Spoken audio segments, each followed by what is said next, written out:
করবে, মাথায় রেখো এই দুটি মানুষের ব্যাপারেও তুমি সদাচারী হবে, সুন্দর আচরণকারী হবে। হযরত আদম আলাইহিস সালামকে আল্লাহ তাআলা পিতা এবং মাতার মাধ্যম ছাড়াই সৃষ্টি করেছেন, আর হযরত ঈসা আলাইহিস সালামকে পিতার মাধ্যম ছাড়া আল্লাহ তাআলা সৃষ্টি করেছেন। এই কথা বোঝানোর জন্য যে বান্দা, আমি চাইলে তোমাকে পিতা মাতার সূত্র ছাড়াই জন্ম দিতে পারি, এই ক্ষমতা, এই সাধ্য, এই সামর্থ্য আমি আল্লাহ আছে। কিন্তু দুনিয়া একটা রুলসে চলে, নিয়মতান্ত্রিক চলে। তাই একজন ব্যক্তিকে তোমার বাবার পরিচয়ে, আরেকজন অপরিচিত নারীকে তোমার মা পরিচয়ে আমি আল্লাহ সৃষ্টি করেছি। যে দুটি মানুষ, দুই সন্তান পৃথিবীতে আসার আগ থেকেই প্রস্তুতি নেওয়া শুরু করে দেয়, নিজের মাও বাবার বাড়ি যাওয়া কমিয়ে দেয় এই সন্তানের যাতে ক্ষতি না হয়ে যায়। নিজের বাবাও অফিস থেকে যত দ্রুত পারে বাসায় চলে আসে নিজের সন্তানের খেয়াল রাখার জন্য। এই যেখানেই আল্লাহ তাআলা ইবাদতের কথা উল্লেখ করেছেন, সেখানেই তিনি গুরুত্ব দিয়েছেন যে ও বান্দা, কেবলমাত্র তুমি আমার প্রতি সদাচারী হবে তাই নয়, বরং যে দুটি মানুষ নিজের জীবনের চাইতে তোমাকে বেশি গুরুত্ব দিয়েছে তাদের প্রতিও তুমি সদাচারী হবে, তাদের হুকুম তুমি মানবে। এজন্য কোরআনুল কারীমের 2 নম্বর সূরা সূরাতুল বাকারা, এই সূরা বাকারার 83 নম্বর আয়াত 8-3, এই 83 নম্বর আয়াতে আল্লাহ তাআলা বলেন, ওয়া ইয আখাযনা মিসাকা বানী ইসরাঈলা লা তা'বুদুনা ইল্লাল্লাহ وَإِذْ أَخَذْنَا مِيثَاقَ بَنِي إِسْرَائِيلَ لَا تَعْبُدُونَ إِلَّا اللَّهَ وَبِالْوَالِدَيْنِ إِحْسَانًا। আল্লাহ তাআলা এই আয়াতের মধ্যে বলেন, ও দুনিয়ার মানুষ, একটু স্মরণ করো, একটু মনে করো, যখন আমি আল্লাহ বনী ইসরাঈলের থেকে প্রতিশ্রুতি নিলাম। وَإِذْ أَخَذْنَا مِيثَاقَ بَنِي إِسْرَائِيلَ, আমি আল্লাহ যখন বনী ইসরাঈলের থেকে প্রতিশ্রুতি নিলাম, 1 নাম্বার প্রতিশ্রুতি হচ্ছে আল্লাহ তা'বুদুনা ইল্লাল্লাহ। ও বনী ইসরাঈল, তোমরা স্বীকৃতি দাও আমি আল্লাহ ছাড়া পৃথিবীর কোন মানুষের ইবাদত তুমি করবে না, পৃথিবীর কোন মানুষের সামনে আমি আল্লাহর সৃষ্টি করা মাথা তুমি নত করবে না।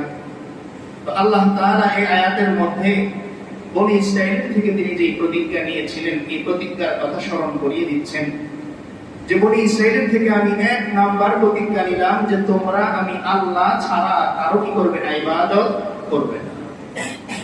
2 নাম্বারে আল্লাহ তাআলা বলতেছেন, ওয়া বিল ওয়ালিদাইনি ইহসানা।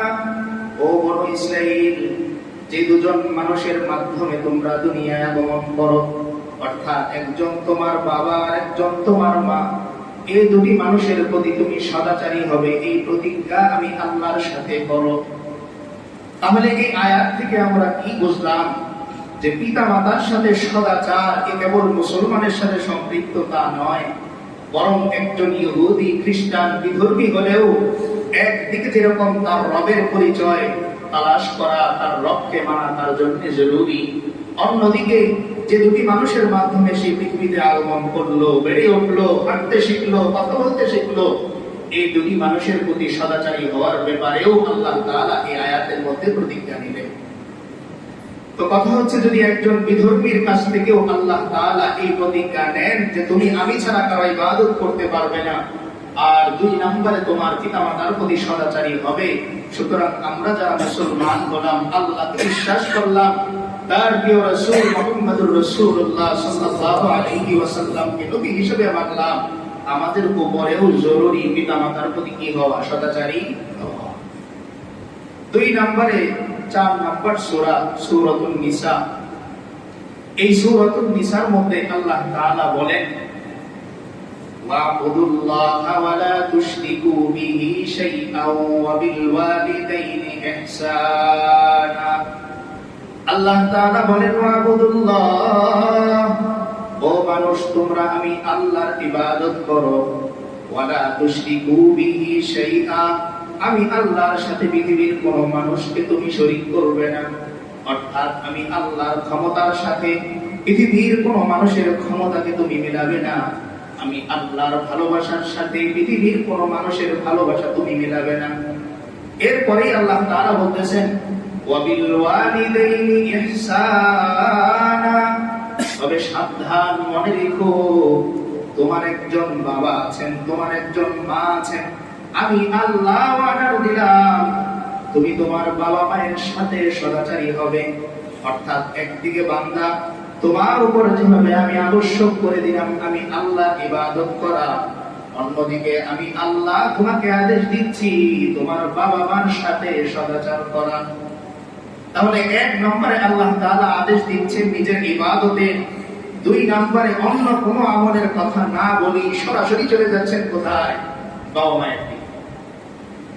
এরপরে সূরা লোকমান 31 নম্বর সূরা, এই সূরা লোকমানের মধ্যে আল্লাহ তাআলা বলেন ওয়াসাইনাল ইনসানা বিওয়ালিদাইহি হামালাতহু উম্মুহু ওয়াহনান আলা ওয়াফিসালুহু ফি আমাইনি আন ইশকুর লি ওয়া লিওয়ালিদাইহি ইলাইয়াল মাসীর। আল্লাহ তাআলা বলেন আমি আল্লাহ ওসিয়ত করতেছি বান্দার পিতামাতার ব্যাপারে। কে ওসিয়ত করেন? আল্লাহ ওসিয়ত করতেছে। দুনিয়ার মানুষের ওসিয়তেরই তো কত দাম।